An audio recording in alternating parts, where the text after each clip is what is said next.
এক পাহাড় ঘেরা সবুজ রাজ্য ছিল। রাজ্যের নাম ছিল সূর্যনগর। এই রাজ্যের রাজা ছিলেন দয়ালু আর রানী ছিলেন জ্ঞানী।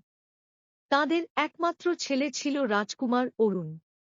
রাজকুমার অরুণ খুব ভদ্র ও দয়ালু হলেও মনে মনে নিজেকে দুর্বল ভাবত। তলোয়ার চালনায় সে খুব ভালো ছিল না, আর অন্য রাজকুমারদের মতো সাহসীও মনে করত না নিজেকে।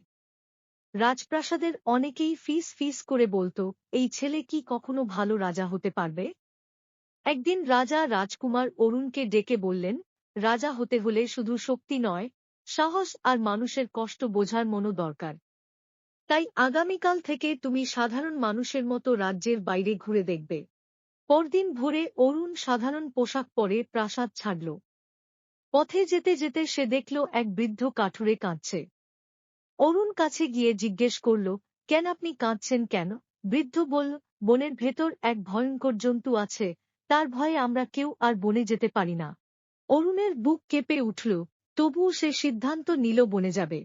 সে মনে মনে বলল, সাহস মানে ভয় না থাকা নয়, সাহস মানে ভয়কে জয় করা। বনের গভীরে ঢুকে সে দেখল এক বিশাল সিংহ গাছের নিচে পড়ে আছে। সে আহত এবং কষ্টে গর্জন করছে। অরুণ বুঝল, সিংহটা আসলে খারাপ নয়, সে ব্যথায় কষ্ট পাচ্ছে। ধীরে ধীরে কাছে গিয়ে অরুণ নিজের কাপড় ছিঁড়ে সিংহের ক্ষত বেঁধে দিল। কিছুক্ষণ পর সিংহ শান্ত হয়ে উঠল এবং বলল, তুমি ভয় পাওনি কেন? অরুণ বলল, ভয় পেয়েছি, কিন্তু সাহায্য করা বেশি জরুরি ছিল। সিংহ হেসে বলল, আমি এই বনের রক্ষক।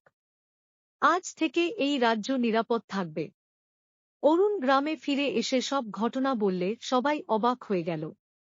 তারা বুঝল, আসল শক্তি তলোয়ার নয়, দয়া আর সাহসে।